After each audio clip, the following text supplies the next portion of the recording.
The Salford game was very physical, I thought, Dennis, wasn't it? To come through in a game like that must have pleased you. It was. That's the best they played all year as well. And I know it's one of those kind of things when you look at it, that you've looked at their games throughout the season, they've been progressively, you can see some kind of consistency and some connections within their team. But that's the best they've played all year, and I think they had to make a statement. And good players, which they've got plenty of, there's a reaction when people start pushing them against the wall, and they reacted on the back of the St Helens game. They came here with a bit of purpose and were really physical. And the scoreline in the first half didn't dictate it, but I thought we were pretty dominant all the way through. We got 2 line breaks in the whole game, and if we'd have scored a couple of tries that we had opportunities to score in the first 10-15 minutes, it might have looked like a different game again because of the tough place they've already been to this year. Sometimes I suppose in a game when you think you should be winning because of the way you've played, but they're in it on the scoreboard, you can lose a bit of faith, but your players didn't do that, did they? I don't think it's faith. I think it's a belief in what we're trying to do. It's like what you've seen all year this year. We don't do rash things. We don't do reckless stuff. No, we've got a real purpose about what we're trying to do, and we know that it will work for us if we stick at it. And that was the conversation at half time. It was like, don't worry about the scoreboard. Everything that we're doing is right. Everything that we need to do is in place, and we just need to keep pushing and pushing and seeing who breaks first. And I think the reflection of the score, when you look at the line breaks and how well we played with ball in hand and how well we actually defended, was a fair reflection of the game in the end. And some good tries as well. The way Stephen Marsh put Paddy Flynn away and then re-scoring off the back of that, it was impressive. It was very impressive. I think Paddy's took a little bit of stick for not scoring that try himself this year. Reece will take whatever he can on the back of it. but just the ambition, but again it's a little bit fearless, but it's fearless in the sense that we practice those things. We know we can actually play that way, and like Steph's got a great turn of pace, and like I say, Paddy's taking a little bit of step because everybody's thinking he should have scored that try quite easily. You've had 3 home games, 3 wins. Things move up again really now in a sense, don't they? You've got to go away for the start this week, but also against one of the top teams in Super League. Yeah, when you look at their back line, and that's, and Chris is here just to talk about it. The challenge for us is that when you see you've got Hall and Briscoe on the wings, and Moon and Hadiker and Watkins, the rest of their back line. I can't pick James Jones, Bishop, Maguire, Burrow and Sinfield. It's a pretty daunting back line to challenge, but that's what this team's about at the moment. We're about facing our challenges and moving on. It's going to be a great game, and it'd be good to get on the road actually. Like I say, we've had 3 good games. We've settled into our home pitch really well, which we always have done. We're training every day and we're used to playing here, but when you go to Leeds, you know you're going to get a really true surface. It's going to be a good night this week as well. The weather's been pretty good to us. So we're looking for a flat surface as well, which suits Leeds as well. They've got the most line breaks in the competition. They've got the most, I say, great back line that's going to challenge us both physically and mentally. Chris, would you say this is our biggest test?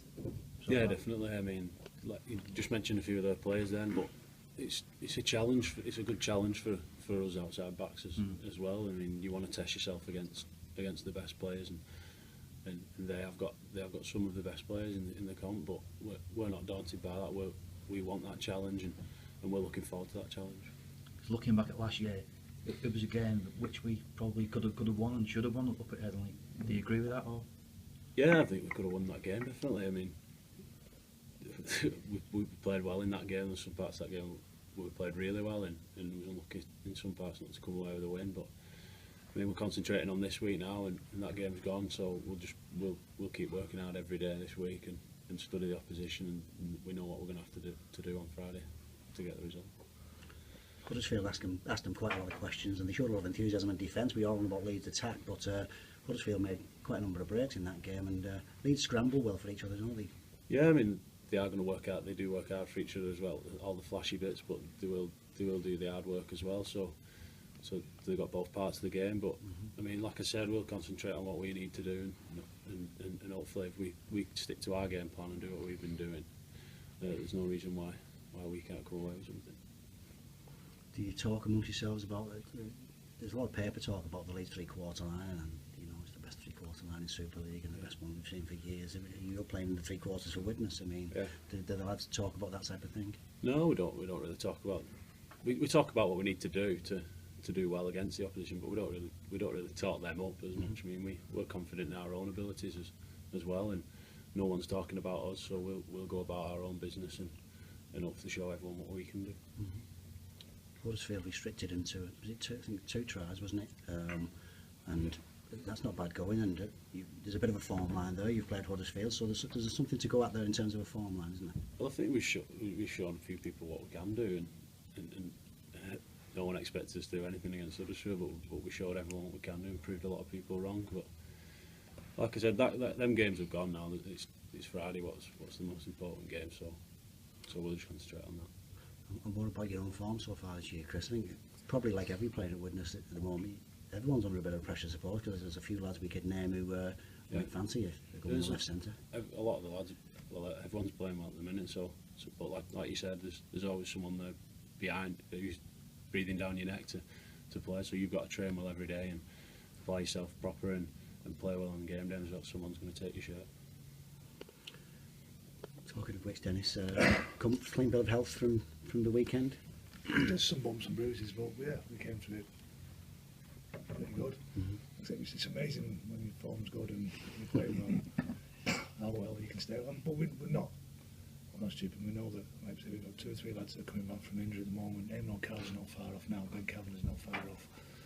So we know that in the next 2 or 3 weeks, we've got Easter coming up, so we've got a really tough period there. There's going to be opportunities. And front row is one week you can have a bag full, the next week you're searching around to find one. It's just, that's the nature of the game. And we were there last year. I think we're pretty strong for health-wise in our outside backs, and then Steph Marsh goes down, and Reece goes down, and then Kevin. It's like 1 week can change things massively.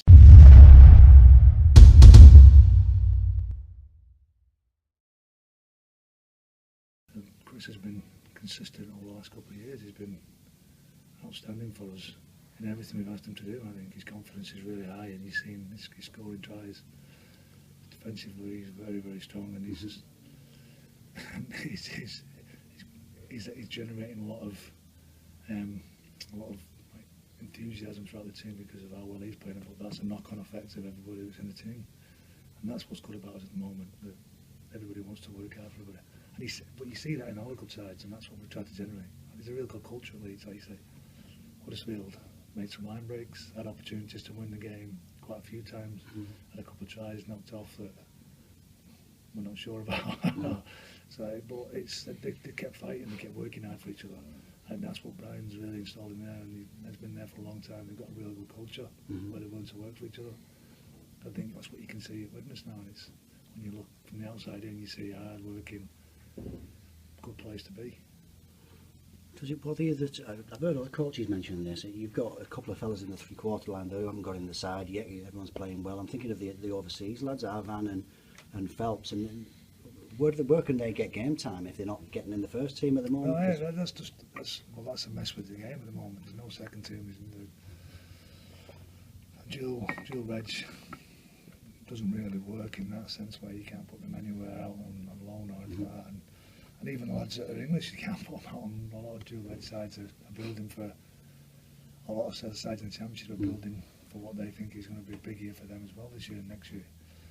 Yeah, it's hard, but we train pretty hard, and they pull through the paces, and they know that they've got to be ready to play when the opportunity comes, and that's the only way we can work them. And I know there's nothing like playing, but it's not like both Phelps and Arvan haven't got any experience in it. They've got plenty of time under their belt, and they know what it's going to be very tough when they do get in the side, and they will. Like I say, we're 3 rounds in the 27, we've got a Challenge Cup, we've got a long way to go, and like I say, 2 of the players you would have expected to be in the side regular are being kept out by the form of other players, and that's what we want, that's what we need, that's what's going to make the players better week in, week out. And it's not that they're trying to oust their mate out of the side, or they're trying to work, they're trying to make this whole group stronger by being part of it. Dennis, I believe Grant Gore is back in the mix. That's really good news for the lad and good news for the team. He is, he's available now. Just like I say, again, the question comes like, where do you play Grant Gore? John Clarkson's come back, Lloyd White's playing really well, and Grant's come back into the mix, and we're just looking to try and get him some game time somewhere now, and that's the tough thing now for someone like Grant, is that he's come back off an injury as severe as he had last year against Warrington at Warrington. But he's great at the moment. It's great to be around him. He's really enthusiastic, and he's just finding somewhere for the kid to play. Just to help his development more than anything else. Yeah. Brilliant.